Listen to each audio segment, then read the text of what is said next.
What's up, everybody? Welcome back to another Bear Show. And I think somebody just hit my camera because I am very, very low now. But anyways, welcome back to the show. Make sure you like, share, and subscribe. Become a patron today if you haven't at www.thetapeneverlies.com. And I just wanted to come to you guys today and just right before we get into it, I wanted to come on yesterday, but I was exhausted.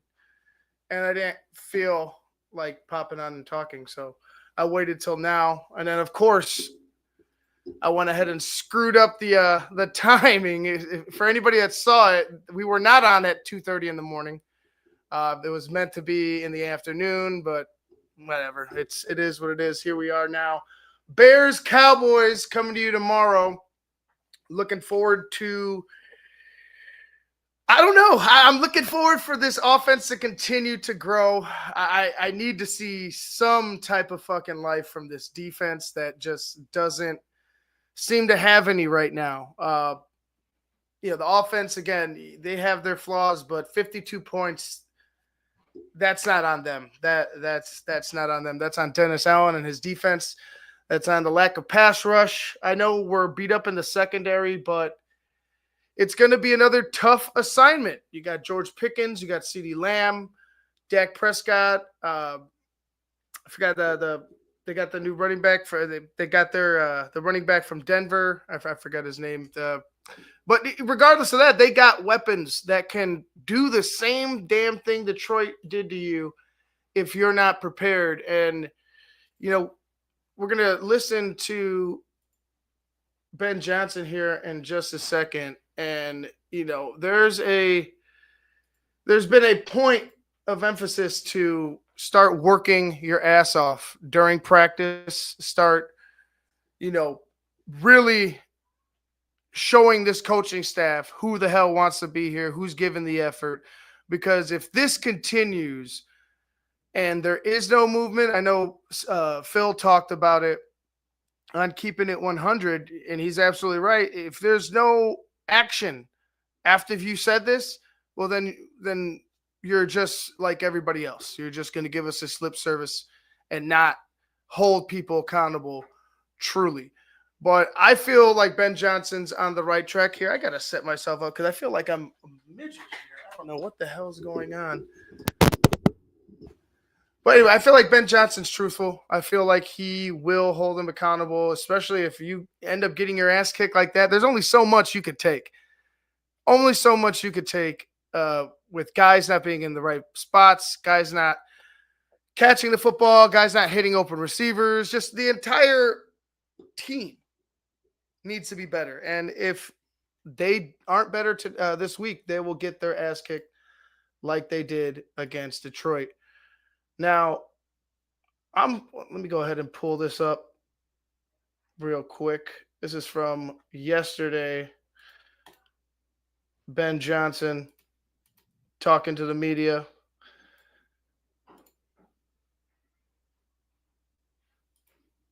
There we go. All right. So like I said, he made this point. If he doesn't hold people accountable, then we have a lot more issues than we first thought. But this is Ben Johnson yesterday. All right, we'll open it up. Talking to the media. Did you get the response you had hoped for from the players after making the comments about their practice habits? We had a good week. What impressed you about it, or what? We went back to work. Is there any thought of letting Tyreek shadow CeeDee or any receiver for that matter? Yeah, he gave away our game plan. Tyreek's had a good week of practice, so. Any update on Jalen Johnson's status for long term? No, not yet. We're still working through that, but we'll have the injury report here out at the end of practice today, and we'll kind of have a good idea of who we're going to the game with. You guys sent him to a specialist or anything of that nature? Yeah, we've had some opinions on it. And I know you've seen things you like from Noah Sewell and the time that he's played. What has struck you about the way he's played when he's been needed on defense? He's been to me, he's the epitome of a linebacker.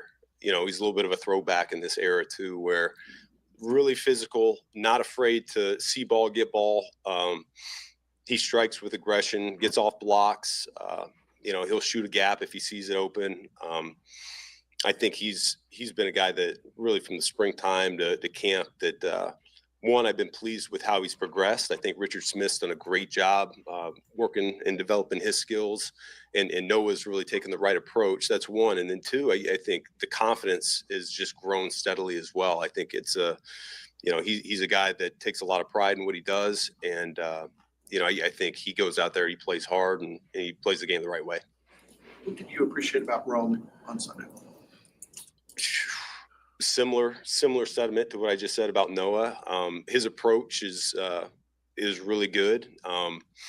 He's willing to do whatever it takes right now. And I think there's a number of guys like that where we're just looking for a win, and it doesn't matter the production, what the stat sheet says. He wants to go out, and if it's in the run game, if it's in, he'll help out in pass pro. He did that a little bit last week. But physical nature, he wants to help set the tone for what we want to be about on offense, and he wants to do it the right way. And with that being said, Noah Sewell will probably get a start this week with TJ Edwards looking like he's going to be out. Also, Karan Amagaji and Jalen Johnson both went on the IR today. Had a couple untimely penalties, but how do you evaluate his total performance from what you've seen from him in 2 games? I've been pleased. I think he's a really talented individual that shows up all the time. I got a joke right now. He's a little bit of a unicorn. The O-line, they take to it because he's got some rare traits that you don't see all the time around this league, and he can be effective in both the running game and in pass protection. And so he's a guy that we count on. We're trying to do some different things with him, move him around, give him in space, or have him pull a little bit, things that maybe he hasn't done a whole lot of in the past. But I think when you have a player of that caliber that has talent like him, that you do try to feature him on your offense. Where do you Rome build on his overall game? How do you help him refine? Shoot. That's a good question, because he really is, to me. I know he's only a second-year player, but he's very much a complete receiver. He's willing in the run game, as I mentioned before, but as a route runner, he's got the ability to win one-on-ones. For a big, long guy, he's got the ability to change direction and separate, probably more so than a lot of the guys I've been around. And so when you have a guy like that can separate yet has a huge catch radius and can go up and get the football, I think it's a unique skill set. So we're still working through his route tree. There's a number of things that we've introduced to this offense that he's really taken to, and then we're continuing to push the limit each week and have him do some things that we haven't asked him to do yet also. So we're just going to continue to learn and grow together. And when you guys have false start issues, is that players being undisciplined, or is it part of your offense that they're still trying to grasp? Probably all of the above. It's something that it's been no secret. We had hoped we'd have been a little bit further along through camp in games 1 and games 2, just in terms of the pre-snap penalties and eliminating those. But I do think we've had a good week here and haven't had the issues that we've seen in the past. The left tackle, you left things very open-ended going into the season about your plans there that you'd be evaluating. Is Braxton convinced you, or is that Fuck no. very much? Yeah, each week we evaluate everybody on the roster, and so if a guy's playing well, we let them know that and say that they're playing winning football for us. And if guys, Well, like I said, Braxton Jones came out at the end of last game, and I don't know. I don't know whether if it was better or worse. Like I gotta again, it's rough watching that fucking tape sometimes, but to me, Braxton Jones is just the Band-Aid that they're going to keep pushing out there, right? They're just going to keep pressing that Band-Aid on the wound, even though it's a gash that can't, you can't stop the bleeding. You need stitches, not a Band-Aid. And that's what they're trying to do here with Braxton Jones. And to hell with it, if what's his name, the Canadian Eagle can do better, fuck it, let him go in there and see. He can't do any better than worse. Theo Benedict, he can't do any worse than what Braxton Jones has been doing, can he? I mean, to be honest with you, all I see is Braxton getting put in the quarterback's lap time and time again. He's always on skates. So I would rather see them try something new than continue to roll out Braxton Jones over and over again. Guys aren't doing well, then we have to look into how do we help them and put them in a better spot to succeed, or do we need to get somebody else in there? So that's a conversation we have for every What's up, player Craig? on the roster. We'll see where we go each week, and up, we'll Mike? see on game day. What about specifically with Braxton? I mean, Joe Tooney is not at risk each week of being benched. What is your assessment of Braxton right now? Braxton he's doing a good Kusek. job in terms of knowing the game plan. I think he started the first half of each game really strongly, and we probably haven't had the second half finish that we wanted. Ben, with a young guy like Ozzy being inactive on a game day like last Sunday, what's your message to a player like him or even Shamar on the other side of the ball as to what they need to do to get a game jersey? And then I was with Ozzy, where is he in terms of the development track that you wanted to see? You're always the king of two questions, aren't you? And I keep forgetting like one of them, so I'm gonna Ozzy and Shamar. Okay. Yeah, two guys So, that no, we haven't seen at all. All right. So with Ozzy, it's with all these rookies. We're developing trust, and so what do we do with Ozzy? We start him on the left side. We made the decision that wasn't the best spot for him, and so we moved him back over on the right side. He's getting better every day. Just made a comment to the O-line coaches this morning about how much improved he looks in individual and some of the run stuff that we're doing on Wednesdays and pads, and he's really showing up. So he's coming along, and there'll be a point this season where he's playing for us. Is that this week or is that a few weeks down the road? I don't know, but he's preparing as if he's ready to go. So we'll see there. Shamar, on the other hand, was a different story. He was dinged up there during camp, and so we didn't get to get good eyes on him in terms of what he could do or compete for a role. And so now he's been healthy. He's had a few weeks to get his feet wet, and we're developing more confidence in what he can do for us on the defensive side of the ball. What about with another young guy who got a few more opportunities last week?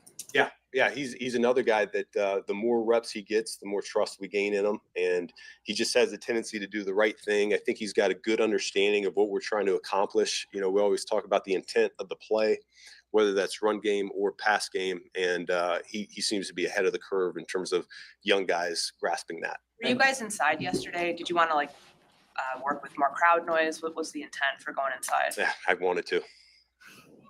That is the just getting the culture you wanted to work at. Would you call that a heavier lift than you expected? I know you said you're happy with how everything went this week, but I'm just saying overall. No, this is normal. We're in a good spot. And you've had ample experience going up against Kenny Clark over the years. What makes him difficult to handle up front? Jeez, so Pete. Yeah, anytime he's singled up one-on-one, he can give those interior lineman fits. Tremendous amount of respect for that player. He's been a game wrecker, in my opinion, shoot almost every time that one of my offenses has gone against him. And so a guy that you got to account for, I'm glad he's out of the division, to be quite honest with you. We're going to battle with him here this week, but our guys know him. Jonah knows him from going against him for a few years there. So tremendous amount of respect. We're going to do what we can to negate him. I mean, that's really the strength of their defense, is their defensive tackles, both him and 97. And so we got to do a great job making sure they're accounted for. You were talking the other day about what you appreciated about Dak at the line of scrimmage and cadence and all of that. With Caleb, do you have him look at other quarterbacks and say, look at kind of the way he controls it, or do you just want Caleb to figure it out how it works for Caleb?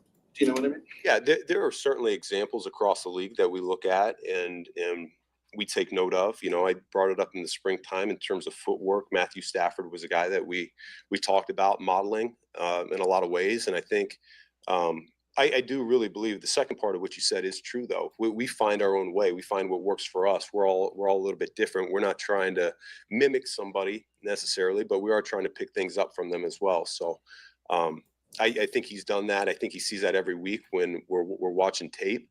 You always admire certain quarterbacks and how they go about their business. And, I've been really impressed with Dak the more I've seen of him here this week. A couple more. Are you guys interested at all in Clowney? Did that go anywhere? Of Clowney? Even Clowney? Nothing serious. And that bothers me. That bothers me. I like it. I don't know if it's Jadeveon. I don't know if it's the Bears. I don't know what it is, but you need fucking pass rush help. Why was there nothing going? I don't understand. There should have been a push for Zadarius Smith, Jadeveon Clowney, fucking the ghost of Reggie White, rest in peace. Somebody fucking come help this pass rush. And to just like dismiss it just that irks me. And I'm not saying it's Ben Johnson's fault. It goes deeper than that. We all know how we all feel about Ryan Poles here, but man, like to not go anywhere serious or not even like seriously, to me, not anywhere serious is like either he's not seriously considering you or you're not seriously considering him. Either way, it's not good. Either way, it's not good that you can't get a player in here to help you out on the on the defensive side of the ball. It's like I don't know. Are we still hoping for Dom Rom to show up? Austin Booker, is Austin Booker gonna suddenly light up the world? I don't know. It's going to be a difficult time if we can't get some type of pressure on the quarterback. Guys are going to sit back there, especially a guy like Dak. Dak will sit there and just pick us apart tomorrow. If you can't reach him, if you can't flush him out, if you can't, put a hand on him, get somebody in his face. Get your hands up, knock the ball out, something. This defensive line has been a huge disappointment. Ben, DA talked about creating more one-on-one situations for Montez and getting him kind of more in a rhythm. Like big picture question, how is that done when you try to create one-on-one opportunities for a pass rush? Same thing. You guys you're trying to get this plan. Realistically speaking, how is that done? Yeah. Well, you certainly can move him around. If they have an idea of where he is, they may try to slide that way. Their protection and to try to help them out. And same thing when you have the chips and the nudges and the tight ends and the backs are helping out in pro, and they know where a player is, that can certainly help them out and to make sure they formate it the right way to help. But so moving around is one thing, pressure's another thing. Certain types of fronts can help out. You study each offense every week, and usually their third down protection, their 6-man pro has certain rules, and you look to attack it. Javonte Williams has Javonte Williams has experienced something of a career revival in Dallas. Is there something that he's added to his game? What are you seeing on film? He's a Tar Heel. Those Tar Heels, they're resilient, and so he had an injury, and he looks healthy. He's come back. Guns a-blazing. I think, Declan Doyle talked about him in the springtime because he was with him in Denver, and he had a lot of respect for who he was as a person, and he's certainly taken off so far this year. And I think it's not understated. They have a new offense coordinator there in Dallas that has brought over some unique run schemes that really attacks fronts. He's done a great job these first 2 weeks, looking to get after things. So I think there's been a little bit more space for the Dallas offense when you're talking about the running game, and I think Williams is benefiting from that. Thank you. It was Ben Johnson, head coach of the Chicago Bears. And yeah, Javonte Williams, I couldn't think of his name earlier, but that dude scares me, man. That dude scares me. He will open it up for that passing game. And the way he was running through, even, when they played Philadelphia last week against the Giants, last week, when they played the Giants, it's just, he's such a huge factor right now, within the first 2 weeks of the season, that if you're not able to at least slow him down and hold him under, let's say 75 yards, it might be a long day for us, especially when play action is concerned on the defensive side of the ball. The CeeDee Lamb, I could talk about CeeDee Lamb and George Pickens all day, but you know what they could do. They could stretch us over the top. They could beat us inside, outside. It's just a matter of who wants it more, who can go ahead and knock Dak off his perch and really cause some havoc. We need some turnovers. The Bears are like, I know we had the pick six, in the first game, but to me, like there needs to be more. Like you need to be shooting for more, and I just don't see any type of push from this defense. We'll go ahead and actually we'll do one more interview because I'm going to keep it short today because we also have the pregame show tomorrow morning where we'll be talking about certain things. So we'll keep it short and sweet. But we'll listen to Caleb Williams. This was from a couple days ago, talking about his growth and looking forward to Dallas coming up on Sunday. How's it going, everybody? Good.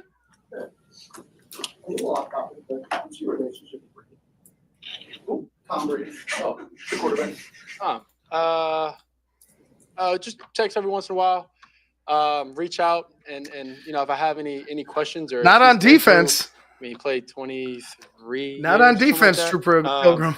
He's seen just about everything. So it's more or less me asking questions and if he's been through this experience and how he dealt with it or maybe things like that. But just reaching out every once in a while. Do you think it's weird at all that he's calling the game this week and then if you play the Raiders next week and he can talk to those? I didn't know he was calling a game this week. That's awesome. Yeah. No, I don't think it's weird. I think it's going to be fun. I think he'll do a great job. And, I'm excited for him to call it. I'm excited to go out there and play the game. Caleb, Ben talked about the tight ends, and he put it on himself. He says, I got to do a better job helping get guys the ball. What can you do to help that as well? Yeah, part of that is there was just a few situations that come to mind that even in those, maybe long down and distances that we had throughout that last game is, we had a couple second and super longs and so being able to get them the ball as fast as possible, let them, catch, tuck, knife and get maybe 12, maybe more if they bounce off a few tackles. But that's a part of playing QB. It's a part of the game. And like Ben said, it's it's him, but also it's me when I'm out there on the field of being able to drop back, see the coverage, and just maybe pop the ball down to one of those guys, even if it's those situations where we're trying to fight back and get back into the game. It's just one play at a time, and how you come back in games is taking it one play at a time. He said that you had a pretty good rapport with those guys, and we all saw it during training camp. Does that give you kind of the confidence that like, okay, I know these two games haven't been ideal, but we've done it and we can do it again? With the tight ends, you're saying?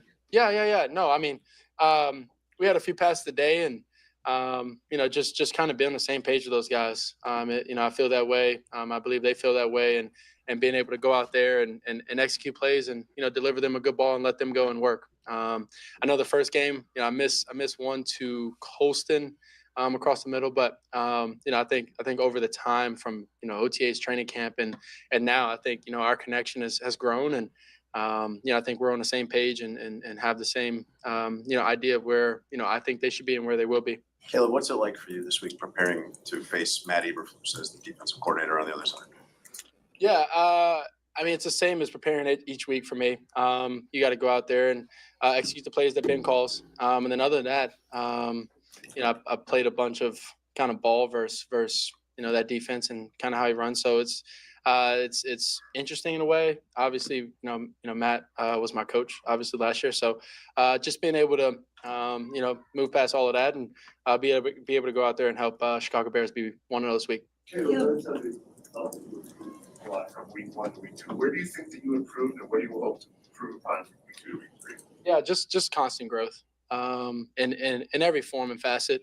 It's getting the guys out the huddle. If we're on the road and it's third down, it's loud, been able to get the call, get out the huddle, get up to the line, make any checks, allow anybody else to kind of see or make checks or feel pressure or anything like that. And then other than that, just being able to get comfortable with my footwork. I think that's been kind of my focus from week 1 to week 2, and I think why some of those passes from week 1 to week 2 kind of looked a little different. My footwork, that was a big focus for me this past week, is being able to focus on that and kind of just stay in rhythm with myself in the play. And then from there, I think I have all the talent in the world to be able to deliver a good ball to my guys and let them go and make plays for us as an offense. So I think just to keep that going.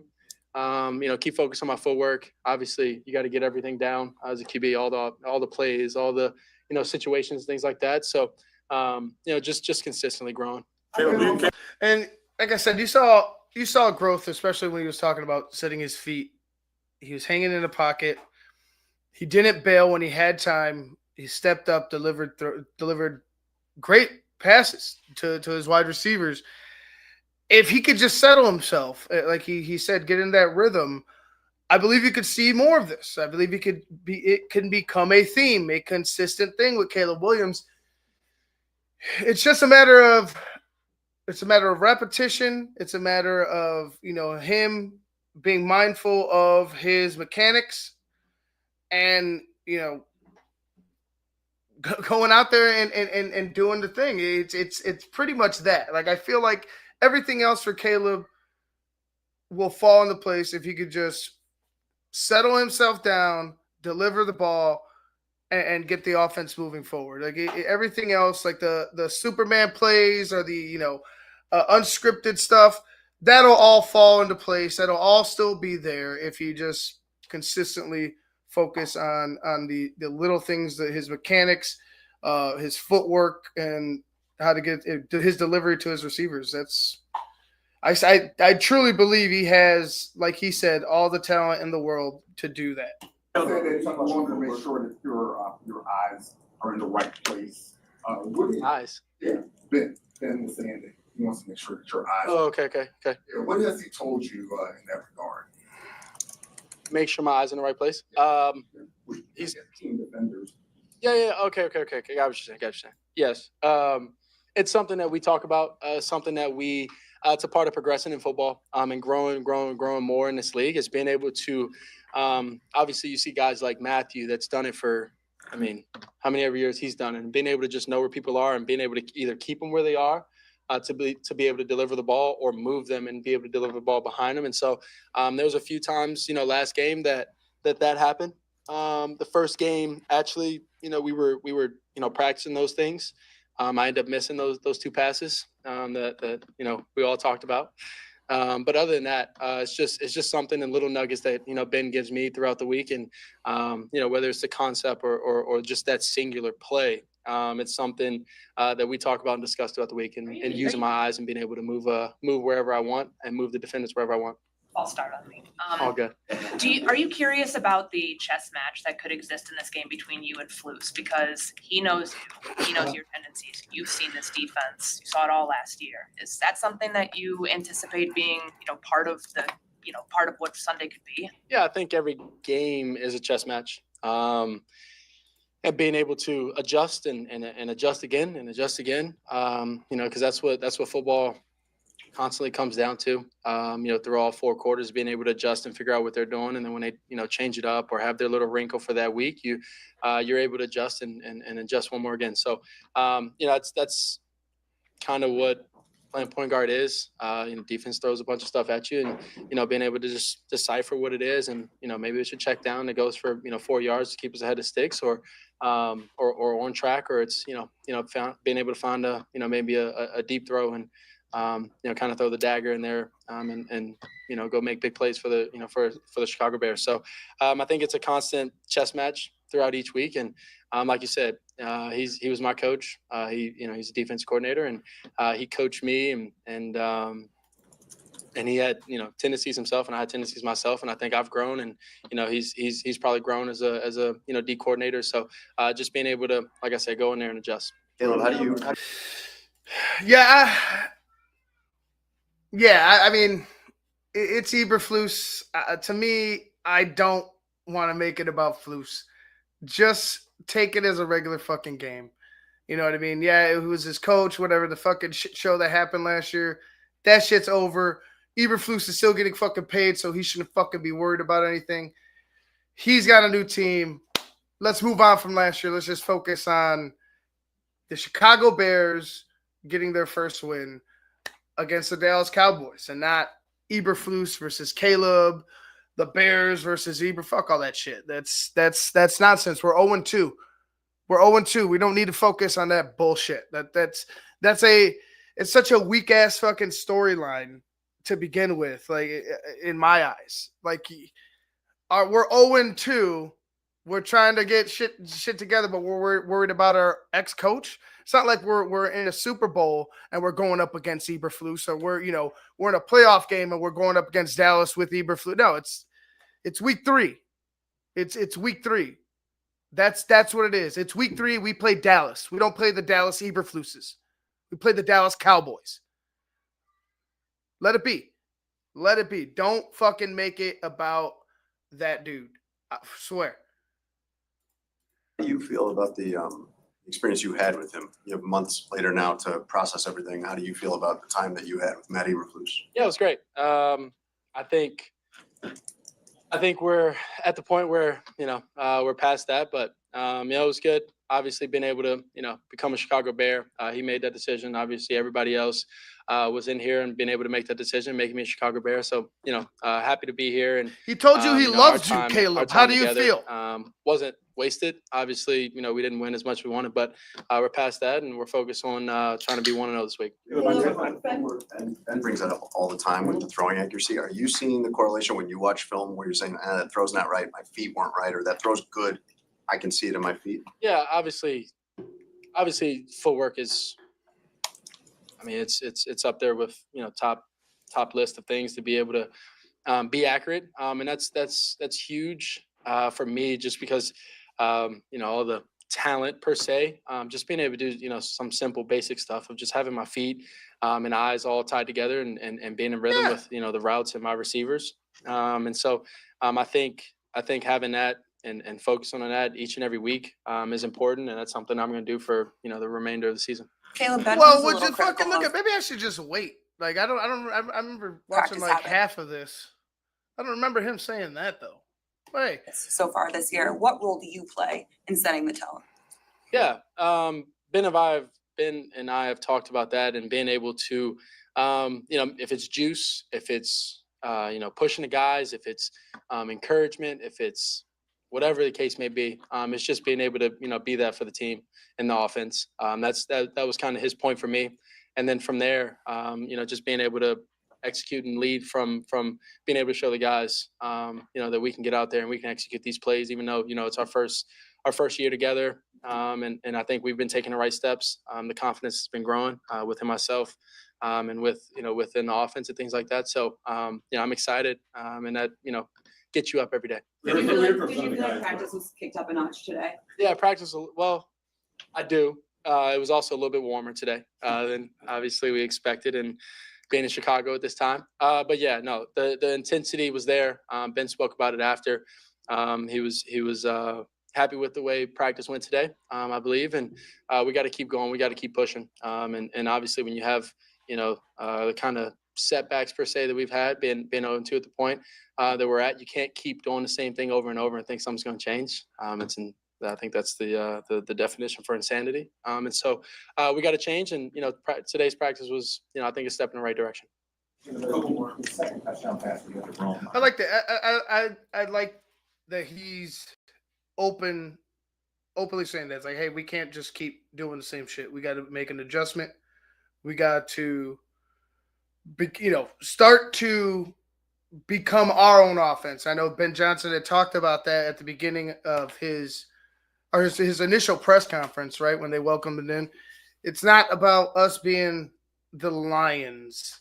You know what I'm saying? The Lions offense. It's about us finding out who the Bears offense is. And there's still a lot of pieces that are missing from this Bears offense. But if we could find out, if we got our guy at quarterback, if we could find out, if we have pieces of, that will be a part of this regime moving forward, that's what I'm looking for. Like, again, I talked about it last week about tempering expectations amongst the fan base. And I'll say it again, just this team isn't winning the Super Bowl, in my eyes. In my eyes, this team right here is incomplete. It's an incomplete team. Talent, it has talent everywhere, sprinkled around.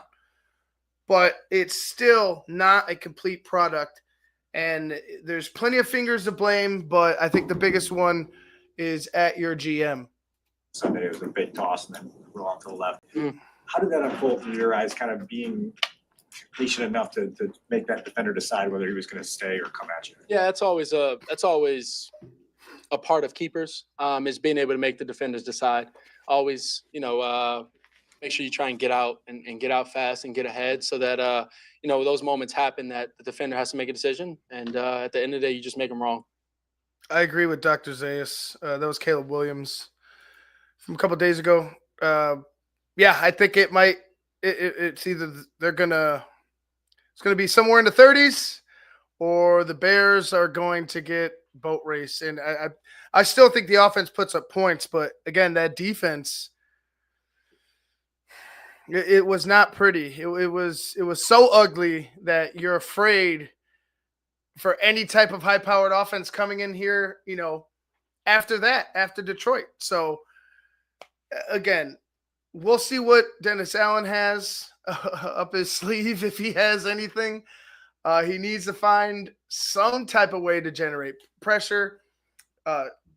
Unfortunately, we will be without TJ Edwards, Jalen Johnson, Kyler Gordon. It's going to be, like I said, I'm sure Noah Sewell will get the start. Tremaine Edmonds, a huge disappointment still. There's a lot of concern surrounding that defense. And I know people have been critical of Caleb and everything in the offense and such, but I think, at this point, if you look at it, what's the biggest issue? It's been the defense. 21 points in the fourth quarter to Minnesota, 52 points to the Lions. You couldn't stop the Detroit Lions. You couldn't stop. It was back and forth. It was like watching Pong. They're just like, oh, there they go again. Oh, and touchdown. Touchdown Lions. Touchdown Lions. That's what it was. And it could be like that this week, like Dr. Sayas is saying, if you, in particular, can't stop the run and after that, can't get to the quarterback. To me, it falls on the defensive line. With a beat-up secondary, your defensive line needs to generate that type of pressure in order to keep the quarterback off balance and, prone to making mistakes. And if you can't do that, well, then Dak's going to sit back there and pick our asses apart. Just what it is, man. You guys see it. I don't want it to happen, but you see it. I see it. We all see it. The Bears defense sucks. They need to step up, be better. All right, guys, that'll be all for me today. I just wanted to, get some things off my chest. Watch a couple interviews with you guys. See how you guys are feeling. Hope you guys are having a great Saturday. I'm gonna get back to this football. I know Mike was saying that Marcus Freeman was pissed in his interview. So let's see what the fucking Irish are doing, blowing another fucking game. I hope not. Make sure you guys check out Illinois, ILL-INI tonight against Indiana. Screw those Hoosiers. Hopefully they get a victory. I think that game's at 6:30. Tomorrow we will be again at Output Lounge, 1758 West Grand for the Cowboys game. We will be there earlier doing the pregame show. We'll be getting everything ready, set up around, I want to say, about 2 o'clock. So if you guys want to stop in early or, come around game time or whatever, we will be there. Great wings, booze, beer, everything you want, tequila, whatever you want. Come have a drink, come have some wings, come have a shot with us. We will be there. 58 West Grand Avenue, Output Lounge tomorrow. All right, guys, that was fun. Good seeing you. I will see you guys tomorrow for the pregame show. After the pregame show, remember, halftime for the patrons. Halftime for the patrons. And then, of course, BHL following the game with DDP and Shayne, the smartest man, Marsaw. And I'll probably be there. I'll probably pop in. We'll see what happens. But anyway, guys, I'm Ivan Vargas. Make sure you like, share, and subscribe. Like, share, and subscribe. Become a patron today at www.thevargas.com. thetapeneverlies.com. Peace.